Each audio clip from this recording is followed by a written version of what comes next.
જામનગર શહેરમાં કોંગ્રેસ સમિતિ દ્વારા દિલ્હીમાં વિદ્યાર્થીઓ પર થયેલા પોલીસ લાઠીચાર્જ તેમજ કોંગ્રેસ અધ્યક્ષ મલ્લિકાર્જુન ખડગે અને લોકસભાના વિપક્ષના નેતા રાહુલ ગાંધીની ધરપકડના વિરોધમાં ઉગ્ર વિરોધ પ્રદર્શન કરવામાં આવ્યું હતું। ટાઉન હોલ નજીક આવેલા કોંગ્રેસ શહેર કાર્યાલય બહાર કોંગ્રેસ કાર્યકરોએ સરકાર વિરોધી સૂત્રોચ્ચાર કરી રસ્તા રોકી વિરોધ નોંધાવ્યો હતો। વિરોધ પ્રદર્શન દરમિયાન ભારે હોબાળો સર્જાતા પોલીસે કાર્યવાહી કરીને અંદાજે 20 જેટલા કોંગ્રેસ કાર્યકરોની અટકાયત કરી હતી।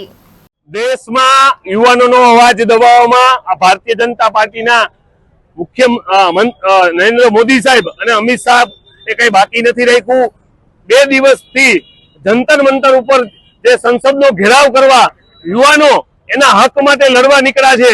એ પેપર લીક હોય, નેટની પરીક્ષા વારંવાર રદ થતી હોય, બકાલાના ભાવે પેપર વેચાતા હોય, પડદા પાછળના ભારતીય જનતા પાર્ટીના ગુંડાઓ ક્યાંક પેપર લીકમાં છે, ત્યારે યુવાનોની આ વિદ્યાર્થીઓની અવાજ બનવા માટે કાલે સમગ્ર